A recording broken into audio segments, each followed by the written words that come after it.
নাউনকে বাংলাতে বলা হয় বিশেষ্য। যদিও আমার মনে হয় যে বিশেষ্য বললে আমরা কম বুঝতে পারি এবং নাউন বললে আমরা বেশি বুঝতে পারি। এই নাউন জিনিসটা কি? নাউন জিনিসটা হচ্ছে কোনো কিছুর নাম।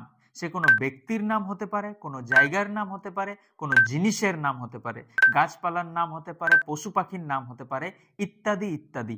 মানে যেখানেই কোনো নাম বোঝাচ্ছে সেইটাই হচ্ছে নাউন। এই নাউনকে ক ভাগে ভাগ করা হয়?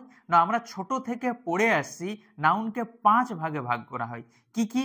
একটা হচ্ছে কমন নাউন, একটা হচ্ছে প্রপার নাউন, একটা হচ্ছে ম্যাটেরিয়াল নাউন, একটা হচ্ছে অ্যাবস্ট্রাক্ট নাউন এবং আরেকটা হচ্ছে কালেকটিভ নাউন। কিন্তু আজকে আরো কিছু ঝোল ঢুকান দেওয়া হয়েছে। কেমন? আজকের দিনে বলছে যে আরো 2 প্রকারের নাউন আছে। একটা হচ্ছে কাউন্টেবল নাউন এবং আরেকটা হচ্ছে আনকাউন্টেবল নাউন। তো আজ আমি আলোচনা করব কমন নাউন এবং প্রপার নাউন। কমন নাউন মানে কি? কমন নাউনকে বাংলাতে বলা হয় সাধারণ বিশেষ্য বা জাতিবাচক বিশেষ্য এবং প্রপার নাউনকে বাংলাতে বলা হয় যথাযথ বিশেষ্য বা নামবাচক বিশেষ্য। যখন কোনো জিনিসের একটা কমন নাম আছে তখন সেইটাকে কমন নাউন বলা হয় এবং কোনো একটা জিনিসের যে প্রপার নাম সেইটাকে প্রপার নাউন বলা হয়। যেমন উদাহরণ দিলে ভালো করে বোঝা যাবে।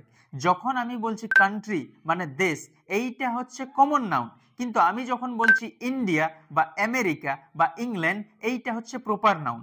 এইরকমই আমি যদি বলি পয়েট, পয়েট মানে হচ্ছে কবি, এইটা হচ্ছে কমন নাউন, কিন্তু আমি যদি বলি রবীন্দ্রনাথ ঠাকুর বা উইলিয়াম ওয়ার্ডসওয়ার্থ, এইটা হচ্ছে প্রপার নাউন। যদি এইরকমই আমি বলি যে সিটি, সিটি মানে হচ্ছে শহর, এইটা হচ্ছে কমন নাউন, কিন্তু আমি যদি বলি কলকাতা, এইটা হচ্ছে প্রপার নাউন। আমি যদি বলি মোবাইল, এইটা হচ্ছে কমন নাউন, কিন্তু আমি যদি বলি আইফোন, এইটা হচ্ছে প্রপার নাউন।